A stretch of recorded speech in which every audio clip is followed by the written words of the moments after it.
Welcome back, everybody, and it's time to take the L on the loot box issue, unfortunately, because we've got some fresh words from EA and also some sort of bad news in that some of the good news isn't really being enforced. What a surprise. Yeah, so basically to get into it, FIFA have, of course, and this is of course in the overall context of them handing back the FIFA license and doing their own branded football game. They've talked a bit about Ultimate Team, saying that FIFA 23 will still have Ultimate Team in a move that absolutely surprises nobody. And they issued a statement to Eurogamer trying to defend this position, which, of course, is something that Eurogamer then immediately pointed out is nicely in line with the recent UK government action, which was far more towards just saying, hey, industry, self-regulate. It'll be okay. Which we're all, of course, highly skeptical on. Because are EA really going to self-regulate when they would say this? We wholeheartedly believe that Ultimate Team and FIFA Ultimate Team packs, which have been part of the game for more than a decade, are a part of FIFA that players love. Fans love the game, reflecting the real-world excitement and strategy of building and managing a squad, which, Matt, as you pointed out, does make a lot of sense. You know, you think about why is a football player costing £16 million for one team to purchase off another, and it's just because the manager of the team, I don't know, Jose Mourinho, he's just sitting there, cracking open packs, trying to get the thing he wants. Clearly. Yeah, it is literally just trying to mirror real life. And that's what I think Beautiful. when they mean the real world excitement and strategy really is just, are you in fact a Saudi Arabian billionaire? Then you can have the best team. Easy, you can just win. Easy. That's obviously a gross simplification for anyone who watches football. I can't imagine there are many who watch this channel, but it's just that thing of, this is clearly such shit. It's clearly such yeah, you're selling players poison and you're using the excuse that they seem to enjoy the poison.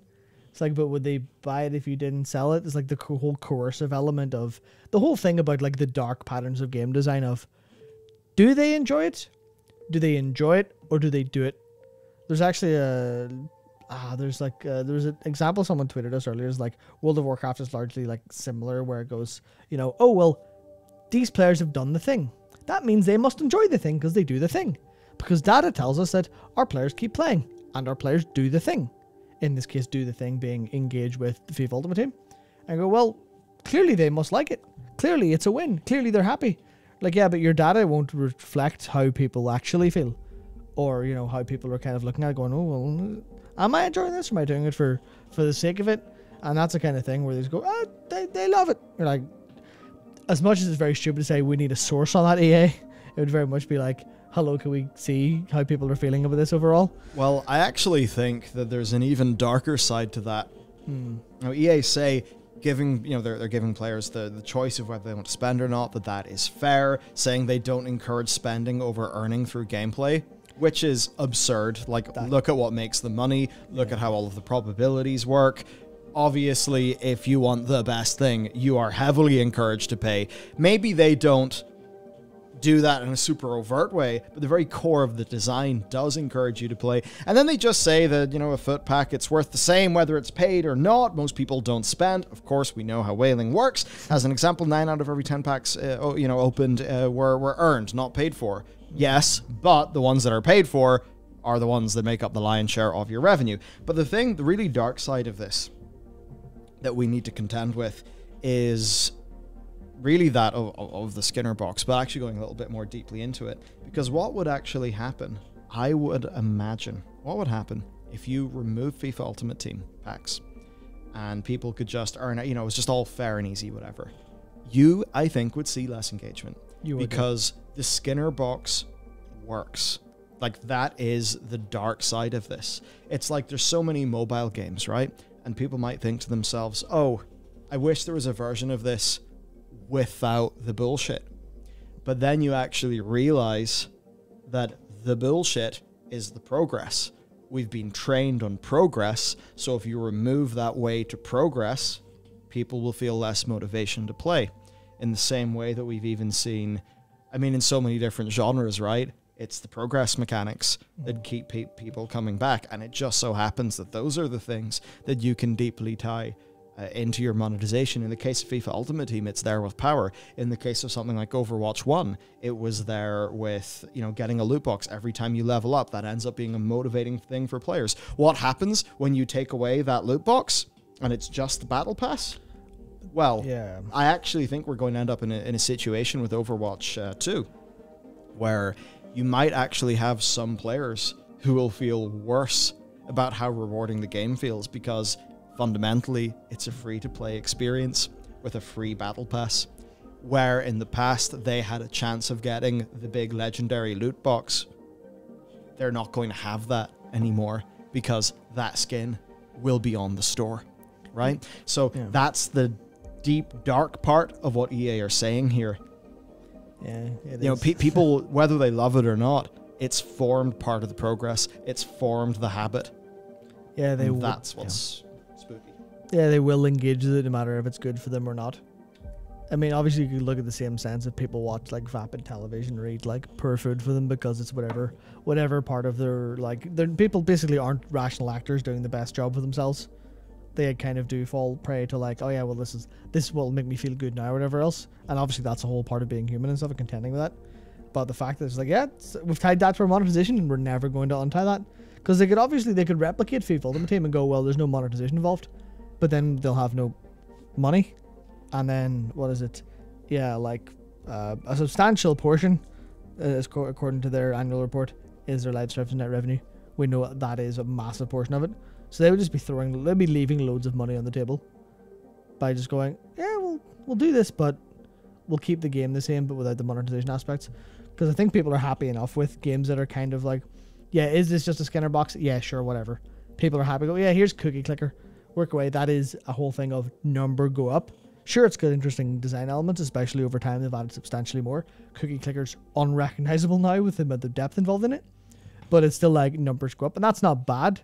But if they started to say, well, give us a $5 and you'll get cookies twice as fast, then that's where the problem comes in, because that's, that kind of hooks the monetization of the I guess the human weakness into how much money you're going to squeeze out of people. And that's where the immorality comes from. And like, well, you're never going to separate that from the immorality of a business. Yeah. If they said, right, we're taking a principled stand, Andrew Wilson goes up and says, we are taking a principled stand. We've seen the error of our ways. We think that loot boxes we've seen the evidence, and if we are playing any part in a gambling epidemic in Europe and in the UK, we want nothing to do with that. So we'll take this principled stand and remove loot boxes from our games. We're going to add some cosmetic skins and stuff to monetize further, because we do need to do that, but we're going to remove this. Andrew Wilson would be CEO of EA for approximately 3 more seconds before the shareholders would either begin the process of removing him or hire someone to shoot him. Yes. Because that would just be throwing billions of dollars away. Now, in fiscal year 2022, which of course spans calendar year 21 and 22, they brought in from live services $4,998 million. Yeah, so that is a lot of money. That's nearly $500,000 million. That's nearly $5,000 million. That's an insane amount of money, and FIFA Ultimate Team was, quote, a substantial portion of that. So that just shows like this is so core to their business. They will never change it. They will never say anything that they morally believe in a statement like that, because of how important it is to their revenue. Yeah, they're 2 mil shy of 5 billion. That's how crazy that number is. Yeah, and remember them talking about Apex Legends? Wasn't it 2 billion they were happy about? Yeah. Completely smoked by Ultimate Team.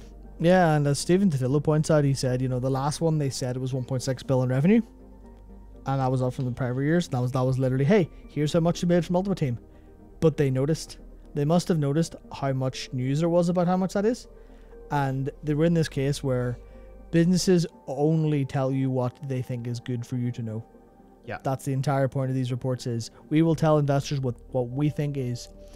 It doesn't even necessarily have to be the truth, as long as it's not a lie. We'll bend the truth as much as possible and omit stuff to say, hey, here's what looks best to you. But they obviously are aware that news articles and news people and people like ourselves read these as well, get the transcripts, and you go, okay, well, we can't tell people we're making 1.6 bill from Ultimate Team anymore. because that will be a very big stick for a government to point at us and go, 1.6 billion from loot boxes, sorry? And if that's up again, they go, is that $2 billion? Is that $2 billion in revenue from selling fucking digital cards? That we have all of this evidence coming out from, well, not this evidence, but all of these like papers talking about how the entire process of these is like using data-driven stuff to individually target individuals and kind of get possibly specific profiles based on, you know, how likely they are to spend. $2 billion? How about we take some of that $2 billion and we let you go about your day? Or how about we tell you to stop it right now? So they're just like, yeah, we make a lot of money. That's all we'll tell you, folks. Yeah, because actually the revenue went up 982 million. So, you know, what does that mean? Did Ultimate Team's contribution drop, or did they develop a sense of shame, or they maybe just want to try to fly it under the radar? So, yeah, they say giving people the choice to spend if they want is fair. And it's like, okay, we can talk about definitions there, but ultimately maybe we talk about harms, we talk about the overall impact on the game design. What it broadly means to the people who engage in that sort of design. And again, I just kind of, honestly, I think about the Zoomers, and I worry a little bit, because they never grew up with the games that we grew up with. Yeah, they don't know what gaming looks like. Yeah, we had full expansion packs with no bullshit. Like, we did not have any of this bullshit growing up. And now, today, they're cognitively assaulted by every algorithm under the sun, while every single game, or not every single, but so many games are basically turning into thinly veiled cash extraction machines. And it's crazy. And it's not even just like the really, because I think there's the monetization angle and the loot box angle, which is obviously you're just quite cash squeezing machines trying to get money out of like people, especially, you know, will form the habit in kids, and then when they're adults, they'll continue spending. But it's even like a core game design thing where people don't know what it is to play a game that's like fun for the fact that the game is a toy. Yeah. There's some of that still there, but a lot of it is like, whenever, almost in the same way that restaurants and stuff, you know, you get some nice seasonal vegetables at a restaurant and they taste really, really good. And then you go get the same vegetables and make them at home and they don't taste as good. And you're like, what the hell am I missing? And then you go to YouTube and the answer from all of the people on YouTube is, they just cook these in like a half a pound of butter. That's literally why they taste so much better. And that's a version of like, we used to have the vegetables with the butter, and now we have the ones with the butter because the developers have learned how to make these incredible experiences that psychological butter. Yeah, that aren't just toys for us to play with, but they're like they're still a toy at their heart, but there's all of these other things put in that are kind of, here's all the little ways we juice the UX, here's all the little ways we make you want to do this again through psychological manipulation, as opposed to the days of, I hope our game is fun so people will play it, which is kind of, developers were basically stupid, naive, but they had heart. Whereas now they're way better at their jobs. And that's kind of a bit of a problem. And the requirements of their jobs have changed. Yeah, for sure. Yeah.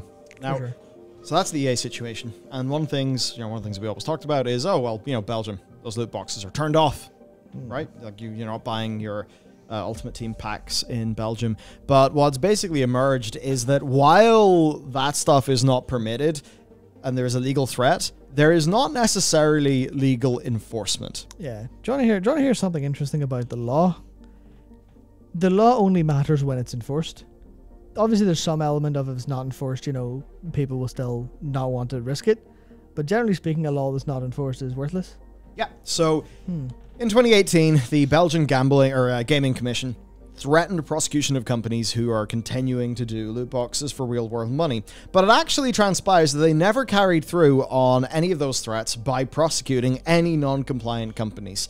So basically, the big companies would either pull their games or remove the option to buy those loot boxes, but actually smaller companies just flew under the radar and kept on going, right? So for the smaller companies, they're ended up not being the level of scrutiny being applied. And then what's interesting there is that can be actually a bit worse for consumers, because it means that, you know, the legal side, they think they have it sorted. So, I mean, yeah, the stuff just flies under the radar. It doesn't get, you know, looked at. And that's, you know, bad. It's bad for consumer protection whenever the consumer protections are not being enforced. Yeah, there's a load of people in the Belgian Gaming Commission going, Job done. Fantastic. Fantastic. Let's all go out and do whatever Belgian politicians do. If they're like any other politicians, they go out and drink to all hours and stuff and carry on wildly.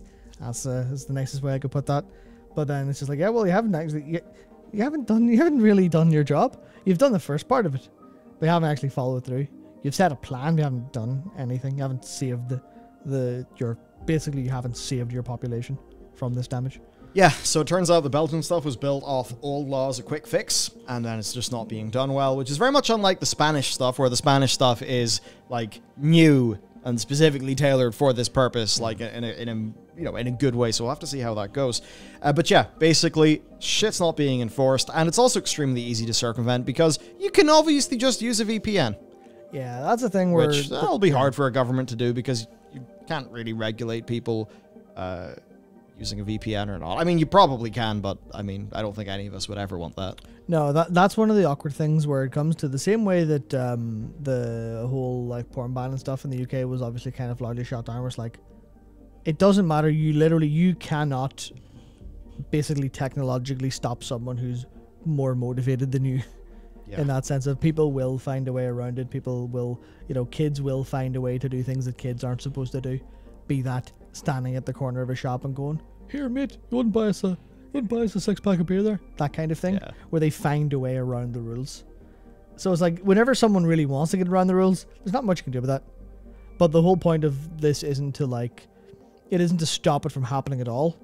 It's to take one massive shot to wipe out most of it and be like, right, well, it doesn't matter if there's a couple left. We've done like basically the most efficient amount of damage we can.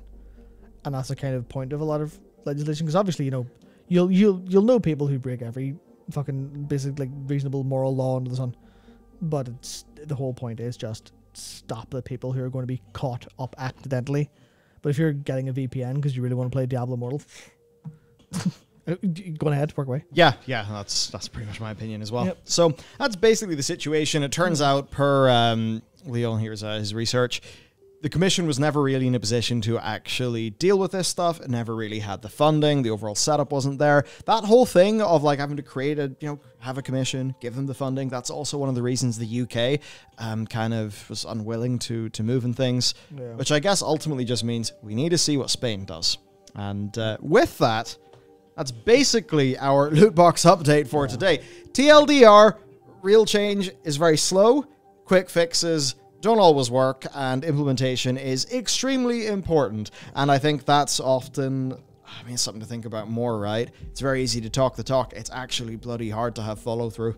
Yeah, I think one little thing that might actually help for people trying to like talk about this to people who may not quite, may not fully understand the depths of why loot boxes are bad and stuff. You could maybe explain it like the days where before smoking was banned for like sale to under 16s or under 18s, whatever it is now. It's just, they're basically the equivalent of selling cigarettes to children. And going, well, there's not enough evidence to prove these are bad. But then, in hindsight, you go, well, ironically, what the fuck was everyone smoking?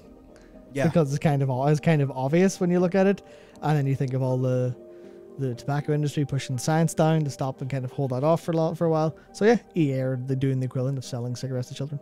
Yeah, they're just, mental cigarettes. Yeah. And that's still really bad. Yeah. Psychological ones, which are, I would argue, more dangerous.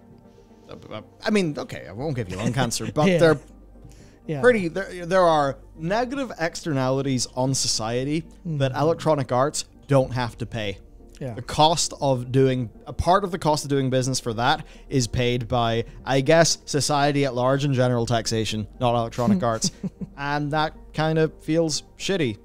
Right? Like, if a company is causing real harms and the rest of us have got to deal with that, but the company itself barely does, then that's rough. So, overall, scummy shit. And that's it for today's update. So, of course, stay tuned. We'll be back with you very shortly indeed. We'll see you next time.